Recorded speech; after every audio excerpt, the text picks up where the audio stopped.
Selamat malam. Perkenalkan saya Sonya Claudia Siwu. Saya dosen dari Fakultas Hukum Universitas Surabaya. Pada kesempatan kali ini saya akan menjelaskan proses pembelajaran untuk mata kuliah filsafat hukum yang saya ampu di tingkat strata 2 di Fakultas Hukum Universitas Surabaya, tepatnya di program studi Magister Ilmu Hukum. Nah, untuk satu semester ya dalam perkuliahan satu semester ini untuk mata kuliah filsafat hukum ini nanti akan dibagi dalam 15 kali tatap muka. Mahasiswa akan mendapatkan 15 kelas.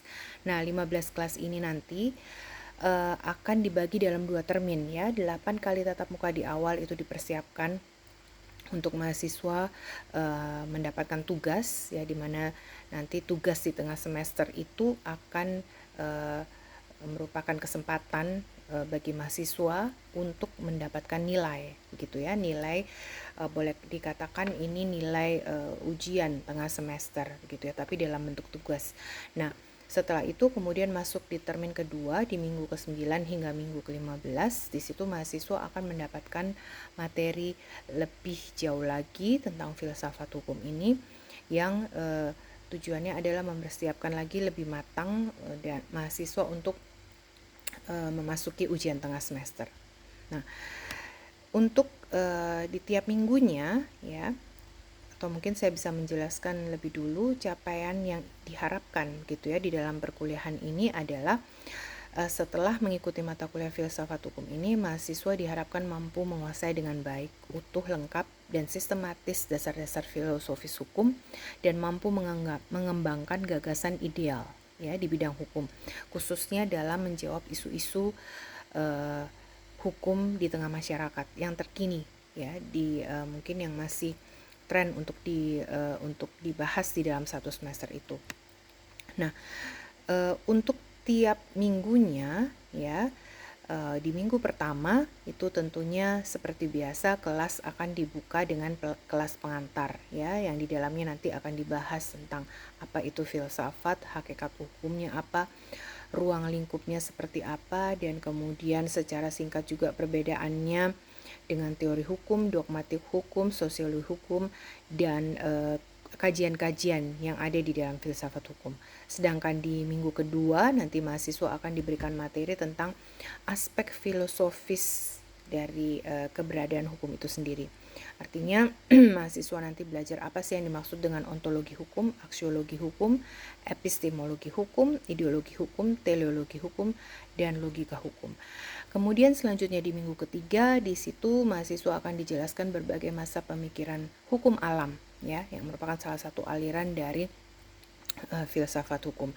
Dan kemudian di minggu keempat di situ akan dibahas juga mengenai hukum, moralitas, dan keadilan, serta di dalamnya beberapa konsep keadilan seperti contohnya supremacy of moral versus supremacy of law, kemudian substantial justice versus formal justice, dan lain sebagainya.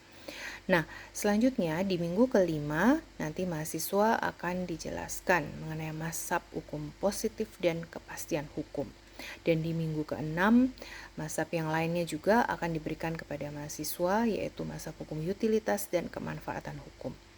Lalu kemudian di minggu ke-7 itu nanti mahasiswa akan belajar mengenai mazhab hukum sejarah ya. Kemudian di minggu ke-8, nah di sini dosen akan melakukan rangkuman gitu ya, atau mereview materi dari minggu pertama, kedua, ketiga, keempat, kelima, keenam, ketujuh gitu ya, dan akan memberikan petunjuk untuk mahasiswa melakukan tugas gitu ya tengah semester.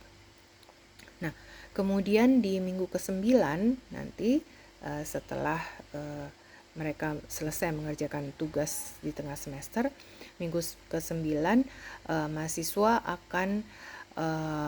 mahasiswa akan diberikan materi mengenai mazhab hukum sosiologis, lalu kemudian mazhab hukum realis di minggu ke-10, kemudian minggu ke-11 mazhab hukum kritis, dan minggu ke-12 mengenai hukum dan kekuasaan. Di situ ada mulai diperdalam konsep filosofis pemikiran mazhab Marxisme, kemudian karakteristik dasar mazhab Marxisme itu seperti apa, kemudian kekuasaan eksekutif pemerintahan, kekuasaan legislasi, dan berbagai aliran ya di dalam membicarakan hukum dan kekuasaan.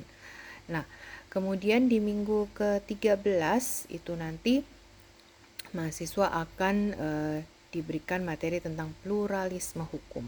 Ya, dan minggu ke-14 terakhir ya mahasiswa akan mendapatkan materi tentang dasar ketaatan terhadap hukum, dan finalnya di minggu ke-15 juga akan dilakukan review ya oleh dosen materi dari minggu pertama dan hingga minggu ke-15. Nah, di minggu ke-15 ini merupakan tugas akhir ya, tugas akhir semester, sehingga nanti mahasiswa akan diarahkan untuk penugasan membuat makalah ya, paper untuk membahas isu-isu terkini ya, yang terbaru dengan menggunakan bahan-bahan yang sudah disampaikan di dalam kelas ini. Begitu. Nah, itu gambaran singkat dari mata kuliah ini. Dan oh ya, untuk di mid semester ya, itu nanti tugas itu juga bisa tugas short paper itu ya, kalau misalnya ada tugas short paper itu bisa juga menjadi kesempatan mahasiswa untuk melakukan diskusi ya, atau forum diskusi antar teman sekelas gitu ya, untuk bisa saling sharing gitu ya pendapat terkait dengan kasus yang mereka sampaikan di kelas. Demikian secara singkat mengenai proses perkuliahan untuk mata kuliah filsafat hukum di tingkat S2 pada program studi Magister Ilmu Hukum.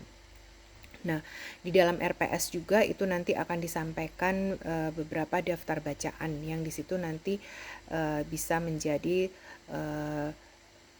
satu dasar ya, dasar dari mahasiswa untuk kemudian bisa memperkaya literaturnya sendiri secara mandiri gitu ya. Jadikan patokan. Nah, itu, dan kemudian berikutnya saya akan memberikan atau menggabungkan satu rekaman proses perkuliahan yang pernah ada di kelas saya. Demikian, terima kasih untuk perhatiannya.